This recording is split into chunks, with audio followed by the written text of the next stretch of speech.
This is Top of Mind, the Dr. Patrick Slowinski Show. Hello, everyone, and welcome back to Top of Mind podcast. We've had a little bit of the break, and frankly, it's been a mess. Following the news cycle, there's been a lot of uncertainty, lots of events happening worldwide. We've been getting new hotspots, and it seems like the world is going crazy. But don't worry, Dr. Slowinski is here to help us sort things out. Dr. Slowinski, welcome back. Oh, welcome back, and thank you, Victor, for your continued service to your country. You've been away on some training, and now we have you back. Lots going on. I've been taking time and just kind of trying to digest all of the information and what it means. We'll start with international affairs. Really an interesting topic that's not going to go away anytime soon, and the media is doing all of its best efforts, some of the media, to portray President Trump's involvement in bombing nuclear sites in Iran as a defeat and a mess up and a disaster. And so you can see him and the Secretary of Defense and the Secretary of State out together. I really like that when the president brings his cabinet members with him and support him. I think that's been a great addition. And the fact that he does so much press. We may not always agree with what he's saying, but the fact that he's very transparent and open about what's going on, I think American people would appreciate that, especially anytime that there's some kind of frenetic or kinetic event involving our airmen or soldiers, in this case, airmen. And when I say airmen, I mean men and women who are in our Air Force serving. Things really hit a boil right before President Trump had announced about 2 days before the attacks, maybe even a little bit earlier, that could happen, that the United States might be involved to assist Israel on very specific targeted attacks. So I wasn't quite sure why people were so surprised when it actually happened. So that's one thing. And then second, we saw a side of President Trump where after, where he was dropping his own bombs. And so we have a clip of President Trump dropping the F-bomb, talking about Iran and Israel and how they weren't necessarily keeping the ceasefire. A mistake that didn't land. I'm not happy about that. You know what? We basically have two countries that have been fighting so long and so hard that they don't know what the they're doing. Do you understand that? I think that kind of set the stage, him dropping the F-bomb. And then you'll notice what happened after he injected himself. We had a ceasefire. Are we going to have moments where the Iranians and the Israelis will probably attack each other a little bit? I would assume so. This is, as President Trump has said, has been brewing for decades. This is not a new war or a new issue in the Middle East. But this all comes on the back of him being in the Middle East, being in Qatar, being in all these places, trying to broker peace, being treated as a hero, really extending an olive branch to Syria. Time will tell who takes over Syria and whether they become a friend or another proxy of Iran. I hope the former, not the latter. So he's had an amazing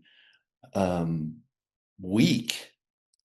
First, there's a lot of pressure as the president when you make a decision to actually send your military to a situation that could be very dangerous. They could lose their lives. He did that.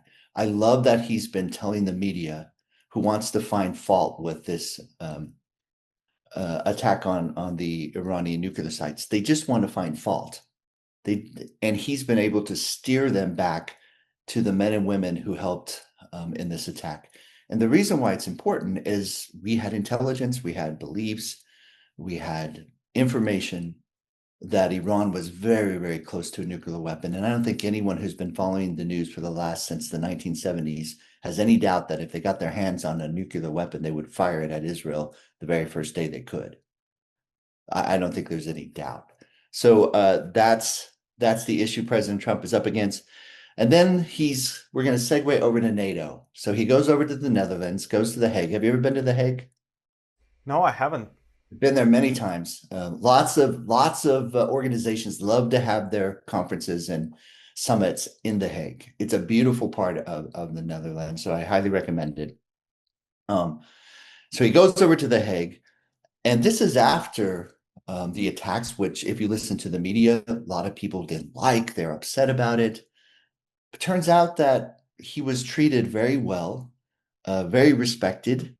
And I want to, there was a part in the news conference that the president was giving, and I believe he had Secretary of State and Secretary of Defense near him during that conference as well.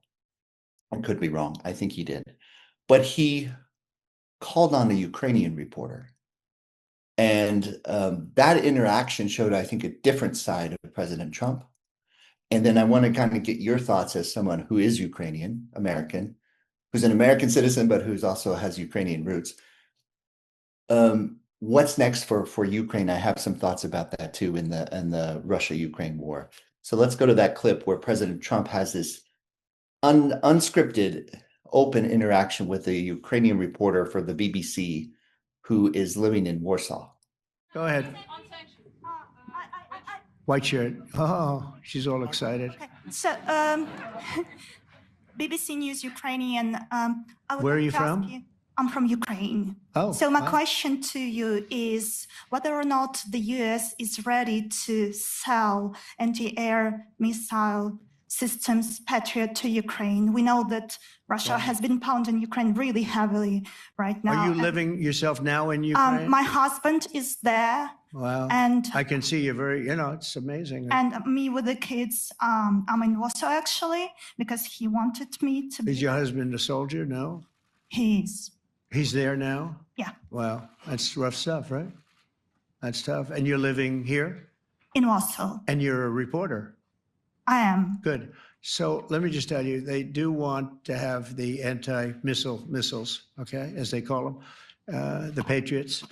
And we're going to see if we can make some available. They're very hard to get. We need them too. We were supplying them to Israel, and they're very effective, 100% effective. Hard to believe how effective. And they do want that more than any other thing, as you probably know. That's a very good question, and I wish you a lot of luck. I mean, I can see it's very upsetting to you. So, wow. I think further on in the clip, he tells her to give her best to her husband, who is in the military in Ukraine. What are your initial thoughts, Victor? Well, the question is very genuine, and I think what she also implies, perhaps she didn't say explicitly, but in the situation with Israel, you can see how fast the United States can react, and in certain situations, how effective and efficient that reaction is, right? And with the Ukrainian conflict that's been taking place over the last few years, I think a lot of people are naturally wondering why anything like that has never been done for Ukraine, considering the Budapest Memorandum, right, and some of the prior obligations. So I see Trump understanding that, and he was very empathetic, right? It doesn't happen too often. And in this situation, especially in the context of the press conference and talking to reporters, he really tried to understand her pain points.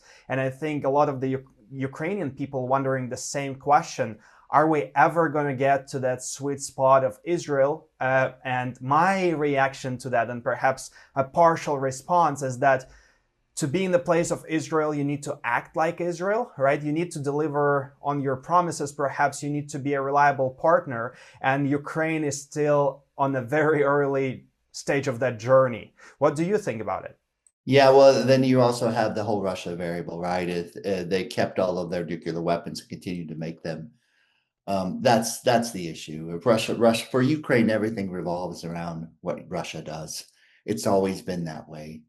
And so it's very hard to separate the two. And given that Russia has all those nuclear weapons, that is the reason why Ukraine doesn't get exactly the same treatment that Israel does. That's just a fact. Had Iran had all the nuclear weapons that Russia has, I don't know. I mean, first of all, Israel would be gone. But second of all, I think it's a different calculus when you look at Russia and the nuclear power that they still have. So I do want to stress, though, that this is a part that I'm glad that people watching got to see a different side of President Trump on this issue in particular, because if you listen to the media, Most of them say he hates Ukraine. Zelensky pissed him off. He embarrassed him, and he's demanding, and he's acting like a child, and blah, blah, blah, blah. And it turns out that President Trump really just wants both sides to stop fighting. He's been much more critical of President Putin lately. We have sanctions issues that are escalating against Russia. Whether they'll take the form of more sanctions, I'm not sure.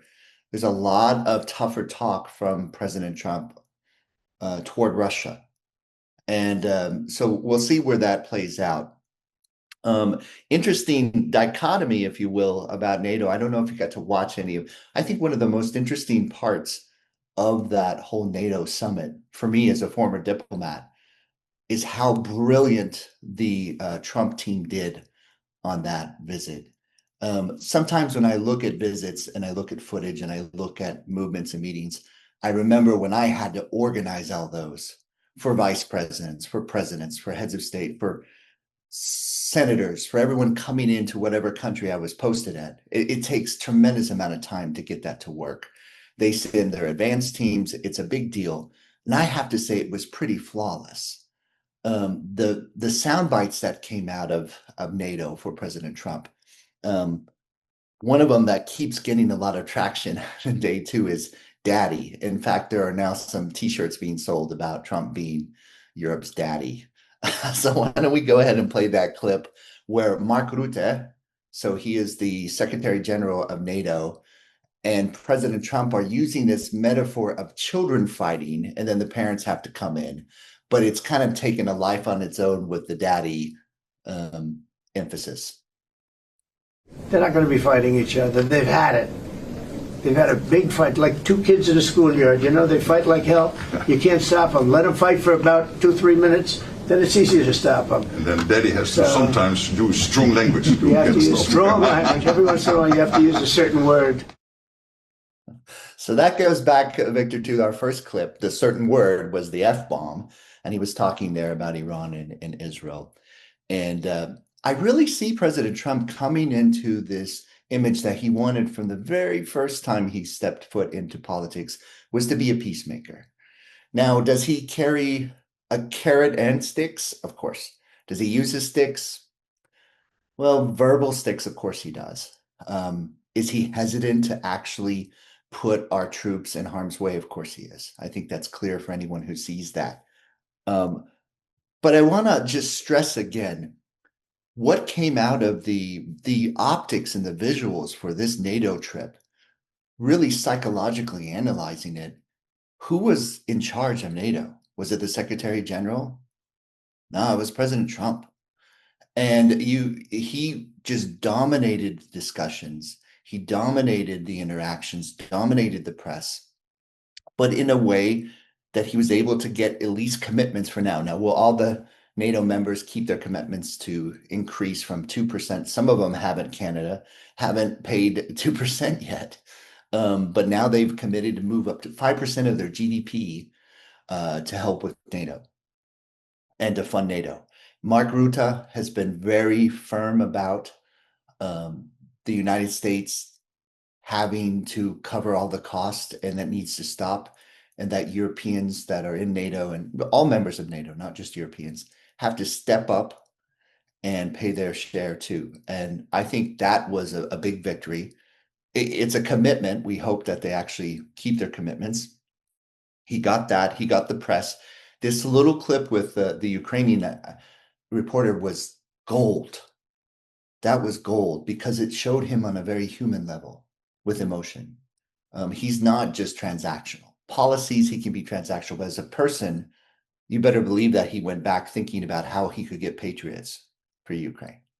At least he was thinking about it. I don't know whether that turns into action, but those are the type of things that the public needs to see about our president that they normally don't get to see. Instead, what do they get to see? What do they get to hear? Somebody leaked classified information. So let's go back. First of all, as a former diplomat, seeing how well the Trump team and the ambassador to NATO, the U.S. ambassador to NATO, is the former acting attorney general. And he and his team did a brilliant job with that NATO summit. I just have to give kudos. That was flawless. The sound bites they got, the press that they got. It's very hard for people to critique President Trump and his team's performance at NATO. You have Orban who comes out there and talks about Ukraine. It wasn't President Trump criticizing whether Ukraine is going to be in NATO one day. It was Viktor Orban. And Viktor Orban taking shots at the EU in general. So you didn't have President Trump doing that. You had other people doing that. And I think that was masterful. I don't know if it was on purpose. So that was a fascinating thing for me, is just as a former diplomat, to watch how the Trump team put all those parts into play and came away with a very successful NATO summit in more ways than one. So what does the press have left? Well, somebody leaked information that was a preliminary low report. So a lower level analysis means you're not able to verify it at a very high level, right? It's a preliminary analysis. So intel comes out and there's different levels of it, but that somebody leaks it, it's classified. So theoretically, they should be in big trouble. They get caught for leaking classified information. It's against the law. Somebody from the inside leaked this. Did they leak all of it? No, they leaked the parts that were hurtful to the Trump administration. So you have this leakergate again coming out, and you have the media saying, oh, you told us that all of the Iranian nuclear sites were obliterated, but they really weren't. Just planting those seeds of doubt. And again, I think I mentioned it already in this program. The Trump team was very good at turning it back to the men and women, the brave men and women who got in those planes, those B-2s, and they completed that mission. So I think it was a big win for the United States. Also, the Trump team, his chief of staff is just amazing, Susie Watt. I mean, think of the choreography that's going on. So they come back from NATO, right? They have a huge success, and immediately he comes and he has optics behind him in the Oval Office of all these men and women from different professions in support of the big, beautiful bill. And I guarantee that those people that were sitting behind him, I don't know if you saw the press conference today, it was well done. And you have people from different occupations, different ways of life, sitting behind President Trump, supporting the big, beautiful bill, and putting pressure on the senators now to keep those parts of the bill in there that people wanted President Trump to make happen when they voted for him in 2024 and arguably in 2016. So the big, beautiful bill is there.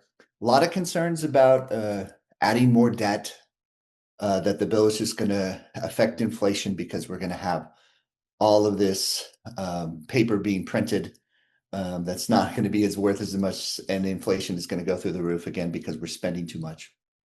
Reasonable arguments. But look at what's balancing that other side of the equation. Have you studied economics? I think you have. Yeah, You would study absolutely. management, right? You studied management and economics. You went to really good schools. And so you know, Victor, that you can balance high spending out with really rocket fuel to the economy, and also including the wonderful tariffs. You know, when you're getting hundreds of billions of dollars every month from tariffs, it's not a panacea. It's not a pill that's going to make all the bad things go away, but it definitely helps. More revenue streams you're bringing in, plus the investment from the Middle East, from other countries, is in the trillions of dollars over time. It's not going to be immediate, but that all factors in. Have you looked at the stock market lately? Yes, absolutely. Right. So really reacting well. I think by 2026, we're going to see the Dow hit 50,000. I think we're about 42, 43,000 right now. So, I mean, I'm not saying that we aren't without problems. And one of the problems I want to talk about tonight is, and this is something you and I as Slavic Americans, if we sniff out socialism or communism, you know, my Arabic friends and my Central Asian friends, they always talk about the proverbial camel's nose under the tent, right? And do you know the story? So the nomads will be out there. The weather isn't great, even though they don't have to drink a lot of water. They're animals. They want to have shelter. So they stick their nose under the tent. And if you don't take a stick and whack that nose hard, the next night it will be the whole head. And then if that head is allowed to stay there for a night, then the neck will be there. And then by the third or fourth night, the whole damn body's in there and they're never leaving. So you got to get that camel out. And for me, the camel, if it's all the way under the tent, you're in big trouble. That's how I feel about any kind of these rumors or ideas about socialism anywhere, but particularly in the United States. And we had a socialist elected in the primary election for mayor in New York, a full-blown socialist, communist, immigrant to the United States. I just am very concerned that that kind of ideology is getting traction among people. I'm not sure who is really voting for that. I have an idea. So far, it's in New York City. Doesn't necessarily surprise me that it's popping up first in liberal cities. But we have to, people who have different ideas about values, and especially conservative values, have to say something about that. Otherwise, that camel, that metaphorical camel, will be under our tent. We'll never be able to get it out. And I never want to live under socialism, just from hearing stories from my relatives who lived through it. And I know you feel the same way.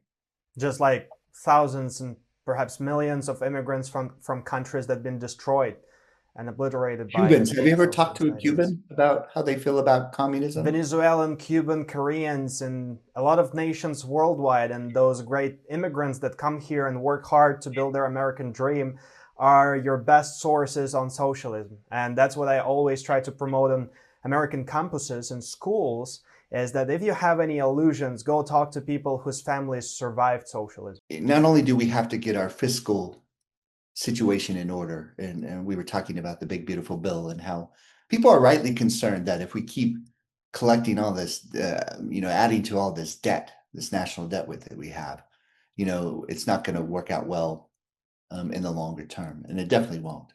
It will have a negative influence on everything that we do, including the value of our currency. So that's an important thing. But along with that, along with getting our fiscal house in order, we really have to get our ideological house in order. I'm all for freedom of speech and freedom of religion and freedom of politics, but at least it has to be confronted. And I really hope conservatives will start confronting that stuff in a peaceful way. There's no reason to get violent like they do on the left with their Antifa and their nonsense, but to at least really start confronting and warning people about the dangers of socialism. You can dress it up, right? You can dress up a pig, but it's still a pig. And you have to be careful. And so seeing that develop in New York, although it doesn't shock me per se, it's not a good step that you have now a mayor, potential mayor, who's going to be a member of the Communist or Socialist Party. And that's a big problem, I think, for our country. On that point, Dr. Slavinsky, I think what's historically been making this nation so strong and very unique is the idea that surrounds and perhaps penetrates the nation and different social stratas, right? Where people are united by an idea. And it used to be religion for a lengthy period of time. Now that religion doesn't unite everyone anymore, right? We also had an idea of American exceptionalism. We had the Manifesto Destiny, right? We've always had great ideas and institutions that helped us come together. And today, unfortunately, what I personally see is more and more polarization in this what's called post-truth society, where you and I can have absolutely different set of values, have different truth, and live in the same neighborhood. And that's where the issue arises, right? What's going to unite us? What's going to bring us together? No, I think you're right.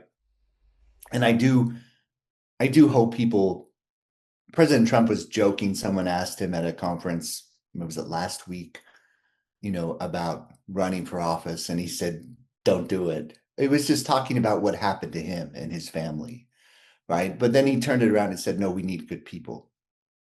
And I think that's really clear that we need good people with good values to run for office. Otherwise, you're going to have these people who don't necessarily have good values. Maybe they think they do. But if you're supporting socialism and communism, those are not good values. And so if they are out there getting traction, getting donors, winning primaries, we need to get really good people out there, even if we think we can't win. And I really struggle with this personally because I live in Northern Virginia, and it's almost impossible for a Republican to win dog catcher. I mean, Republicans don't win any office in Northern Virginia at all. It just doesn't happen. It's the Democrats run everything.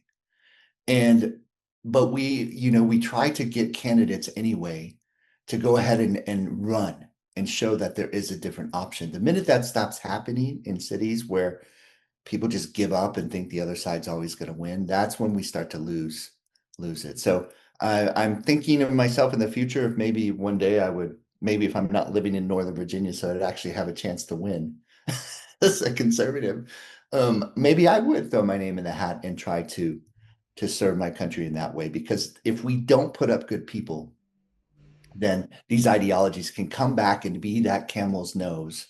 I mean, we already have the nose in the tent right now, but we could have the whole damn body in there pretty quickly if we don't get up there and participate in elections. And maybe one day you could run for office. On that note, I have a question for you, a follow-up. You mentioned those places where conservatives and Republicans have difficulty running for office, right? And considering this recent divorce between Donald Trump and Elon Musk, That was more like a quick separation. Quick separation, that's right. He tested the waters and ran a few surveys on X about establishing an alternative third political party in the U.S. Disaster. I'd love to hear your thoughts on this. Yeah, it's a disaster right now. I think a lot of things would have to change. Never say never.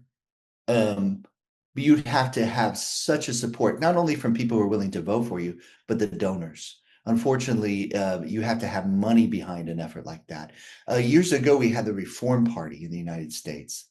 And Donald Trump was a supporter of the Reform Party, which is interesting. A lot of people thought that he would run as a third-party candidate if he didn't win the Republican nomination in 2015 to go on and win. They thought that he would spoil everything.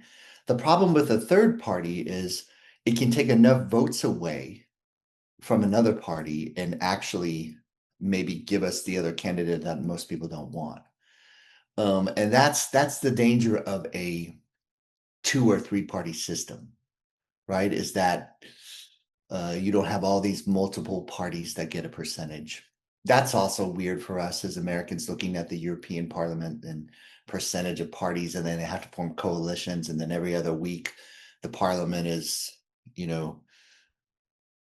the Prime Minister has to dismiss Parliament, or the President dismisses Parliament, and they have to go all over again. So every system there's no system that's ideal. But I think people are looking at it, especially younger people who, are coming in with fresher eyes and saying, well, what if we really ought a third party? Well, as a psychologist, I can tell you is that third party would eventually adopt some kind of identity. And there would have to be values attached to that. It can't be anarchy. So that third party has to be something that many Americans would relate to. And it can't change its values all the time. And it has developed strong values and stick with it. It's very hard to develop that when you have 2 parties that pretty much do that already. So I don't think it's going to happen anytime soon. I think those were fighting words from Elon Musk because he was pissed off. He thought he was getting pushed out of the White House. And I think that was just a big misunderstanding. But I think we had Ross Perot do it. He was a spoiler. We've had third party candidates before, but we've never had one that won. I think Ross Perot is the only one in my recollection that actually won. No, George Wallace won. There's just been a couple third party candidates who actually won one state in the election, and everything else was divided between the Republicans and the Democrats. I think what we need to do instead is take the parties that we have and get new candidates with newer ideas and maybe more modern ideas or different ideas too. You can see young men are more attracted to the Republican Party. That wasn't the case. And even 5 years ago, that's a new thing. What's attracting younger men to the conservatism and to the Republican Party? So if you have a third party, I think it becomes a spoiler for a while. And generally when something is known as a spoiler, it's not very popular. And I think it would fall flat, but I could be wrong. Thank you. I think the motivation behind it is reasonable, whereas you take a society and you have a normal distribution where you have those extreme sides of being very vocal and super articulate and perhaps radical, whereas majority of people, those words that you told me in one of our first episodes stuck with me. As you've mentioned, you worked across the world, including places like Afghanistan, right? And people across the globe are very similar. The normal people just want to pursue happiness. They just want to take care of family, provide for them. And that's, I think, where we could actually get to something. Also, it may spoil in the first couple of cycles where people will eventually realize, hey, there is a centrist sort of reasonable agenda where we can just get together and pursue something good. But that's certainly a story for some generations ahead of us when society. Yeah, I mean, I'm also looking at the map, the Electoral College map, and Wisconsin, my home state. I'm very proud of the Supreme Court, which leans liberal. They have a majority in the Wisconsin Supreme Court. They did not take a case which would have gerrymandered or changed the congressional districts and taken two traditionally Republican seats and flipped them over to the Democrats. That didn't happen. So there is a little bit of good news this week in terms of that. But the other big news is that people moving from traditional blue states and actually not voting blue in these red states is a thing. We thought that they would all leave California and they would leave New York and other places where there's a huge Democrat population and go to Florida and go to Texas and go to Georgia and just ruin it. That's not happening. So there is some hope among conservatives that we'll see red states get redder, blue states turn at least purple, and some of the purple states go red, like Pennsylvania is looking like it's registering more and more Republicans than it ever has. So there's a bit of good news with the two-party system, but I wouldn't be opposed to giving a third-party candidate a chance if I felt like their message could really work. So with that, I think that's the end of the show for tonight. We've talked a lot and it's good to have you back. And we look forward to, we've got some guests coming up hopefully soon. And we're going to talk about all different things. I'm trying to get some of my liberal friends to come on the show and hear their perspective. I'm definitely interested in what they have to say about a socialist running for a mayor in New York. So with that, I'll turn it back over to you to close us out, Victor. Thank you, Dr. Slavinsky, and you're completely right. We have a wonderful lineup ahead of us. Thanks everyone for tuning in and listening, giving us that like, subscribe. In fact, if you're interested in this podcast and you would like to contribute or perhaps join us as a guest speaker, please feel free to reach out. You can contact us using the email address in the description of this episode. We would be delighted to have you on this show. In a world full of noise, clarity is power. Stay informed, stay aware, stay top of mind.